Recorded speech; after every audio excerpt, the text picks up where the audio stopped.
We currently have 9 hotels we operate. We're bringing another one online shortly. And by hotels, I'm not talking little motels. I'm talking multi-storey, big city hotels. And they're full of people coming to Australia, thousands and thousands of them. We've had nearly 45,000 people go through them. Running 9 at any one point in time is a risk. And so the Commonwealth has agreed to halve the number of returning Australians into Perth from Thursday. So that takes it down to just a bit over 500 per week. We can't go back up to over 1,000. Obviously, the system is put at risk when that occurs. Where the number lands will work out, but we'll advise the Commonwealth that we will not go back up to over 1,000 per week because our system is put at too much risk when that occurs. And I might say one more thing about that, especially when we learn that many of the people who are COVID positive are people who left Australia recently and went to COVID-laden countries. I'm just not copying that. That people recently went to India and come back COVID positive, and then we have incidents like this occur, and then somehow the Commonwealth says that's okay. It's not okay. It's not okay. If you want to go overseas, it should be for only the most extraordinary of reasons at this point in time.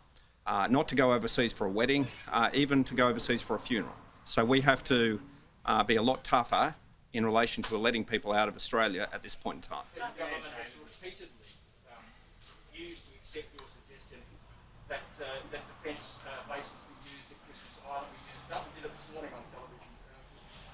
Latest to reject that. Why do you keep pushing that? You know they're not going to give in. It is their responsibility. Exactly. Just so you know, it is their responsibility. Section 51 of the Constitution, the highest law in the land, if you like, says it is the Commonwealth's responsibility. So we keep pushing it because it is actually their responsibility, and they do have facilities built for this purpose.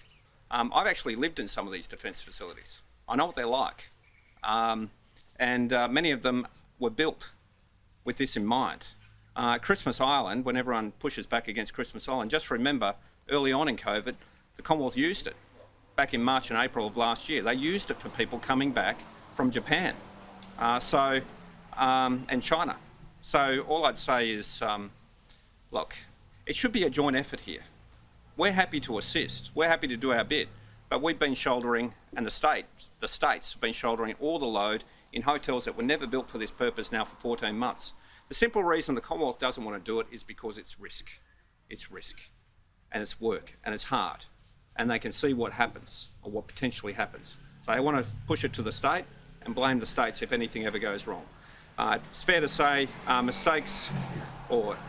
fair to say the problems have occurred, on a handful of occasions with hundreds of thousands of Australians returning. So the system itself has actually worked relatively well. But when a problem does occur, the impact is then very debilitating, as you can see across Perth and Peel at the moment.